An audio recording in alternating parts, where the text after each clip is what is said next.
Turkey's southern shore, washed by the blue water, 1,600 kilometers long.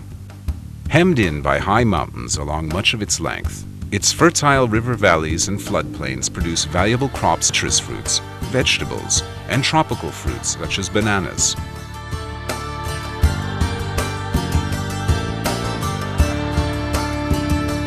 Ancient cities are found all along the coast and on its islands,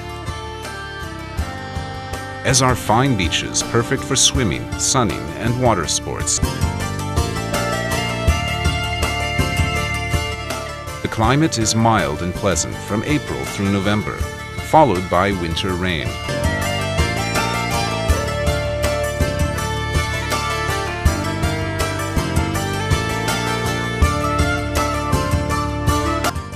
Marmaris is Turkey's most active yachting port, and the starting point for many pleasure voyages along the delightful turquoise coast.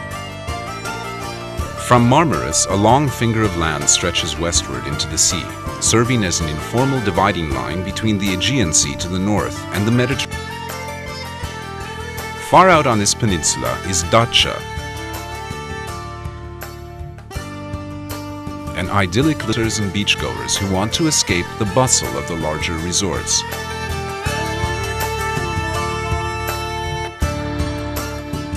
At the very tip of the peninsula, famed in ancient times for its statue of Aphrodite, sculpted by Praxiteles. Today, for travelers arriving by boat who drop anchor in its perfect small cove for lunch, a swim, and a wander through the...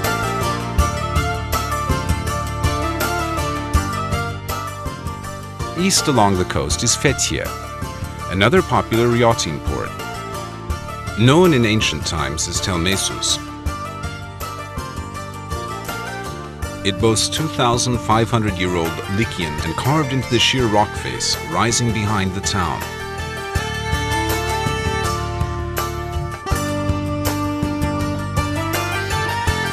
The hills from Fethiye is akdeniz, Turkey's Dead Sea, so named because of its calm waters.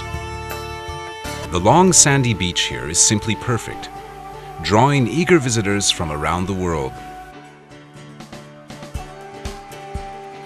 Continuing cream-colored sand beach, 18 kilometers long,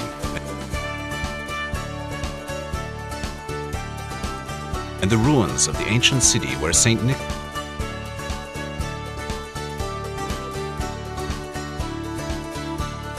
Nearby, Kalkan and Kaş are small resort towns now dotted with pleasant open-air restaurants.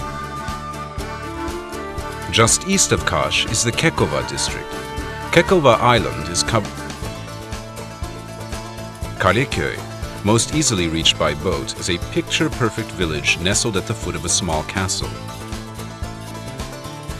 Üç Ağız, or Three Mouths, is the village where three rivers run together into the sea. Don't miss the chance to take a boat cruise among Kekova, the clear water at submerged temples, columns, and marble streets.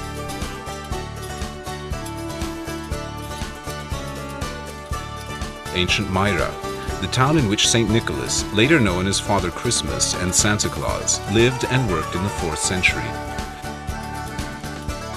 Theater and many classical tombs cut into the rock of a mountainside.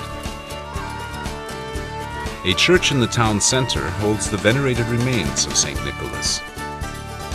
Phaselis is among the most beautiful natural spots along the entire Mediterranean coast. Fragrant pine trees shade the shores tranquil today, though they were crowded with commerce in ancient times.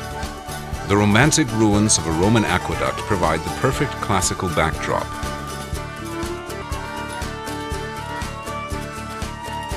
North of Phaselis, Kemer is a modern resort town with gleaming white hotels and a fine yacht. Antalya is the turquoise coast's major city, with good beaches on its outskirts and a delightful historic old town of well-preserved.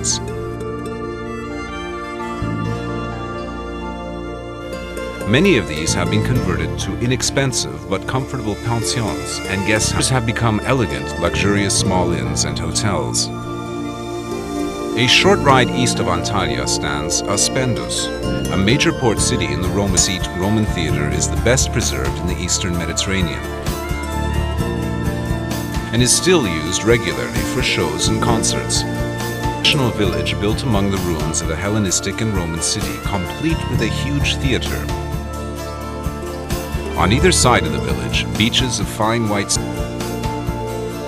At the water's edge stand the gleaming marble columns of a classical temple of Apollo, said to be where Antony and Cleopatra once met. Alanya is a town with a deep, long history. It is now the largest resort city on the eastern Mediterranean coast. The city center is crowned by a huge medieval fortress enclosed by 6 kilometers of walls. Thousands of visitors arrive each year.